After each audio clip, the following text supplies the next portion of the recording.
Coucou les amis, toujours l'émission Femme à Femme, rubrique entre nous. Qu'est-ce qu'on va dire aujourd'hui? Prends au sérieux tes relations. Parce que tu ne sais pas qui tu rencontreras sur ton chemin. Prends au sérieux tes relations. Et vous avez appris l'histoire de Méphibosheth dans le livre de Samuel où Méphibosheth qui était un perclus, caché quelque part, juste parce que son papa et Jonathan, il s'est retrouvé dans la présidence. Et il mangeait à la table du roi. Même les colonels, tout ça ne mangeait pas à la table du roi. Juste le fait qu'il soit le fils de Jonathan a fait que David l'a amené dans sa maison. Et je me souviens aussi de Ruth. De Ruth qui a quitté son pays et qui a suivi sa belle-mère. À cause de la relation qui est entre la belle-mère et Boaz, elle est devenue la femme de Boaz et la grand-maman de David. Donc on ne sait pas qui on va rencontrer sur notre chemin. Il y a des gens, vous les voyez pour une première fois, et puis la façon dont ils te voient, c'est peut-être parce qu'ils ne vous ont pas vu dans une grosse voiture, et ils te voient comme si toi tu n'étais rien. Et c'est quand peut-être ils te verront dans ta voiture qu'ils vont sourire et dire non, c'est pas ça la vie. On ne sait pas qui est qui. On a vu des présidents marcher à pied, faire des 100 pas. Les gens les ont vus, ne les ont pas reconnus.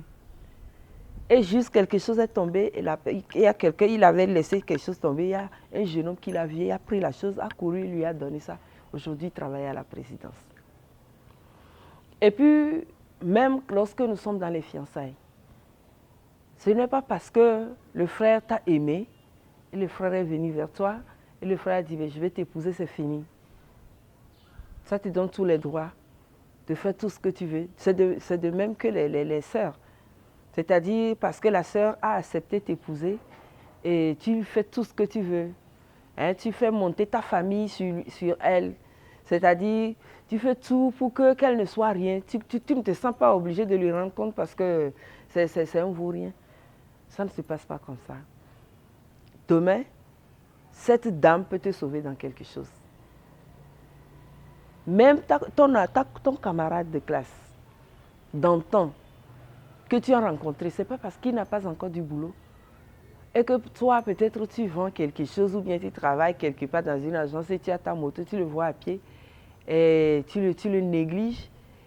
Et il suffit qu'il ait son boulot pour que tu constates qu'il est devenu directeur de société. Et c'est là où tu penses que tu peux le considérer. Mais Dieu ne le fait pas ça. Dieu ne nous traite pas comme cela. Dieu nous traite également. C'est ce qu'il dit. Qui ne voit pas l'apparence. Nous sommes ses créatures, nous sommes ses créatures. Oui. Et c'est juste par rapport au plan qu'il a pour nous et au temps qu'il faut pour que les plans se réalisent que peut-être nous allons constater que Dieu aime celui-ci plus que celui-là, non. Cela va de même pour nos enfants.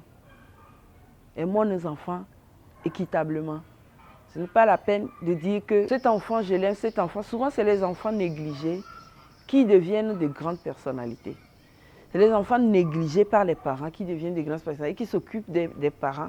Et c'est la honte. La fois passée, on était à une cérémonie de dot où il y a une fille qui n'a pas même été reconnue par son père. Mais elle ressemblait à son papa tellement que son papa ne pouvait pas dire que ce n'est pas son enfant. Mais malgré cela, il l'a négligée.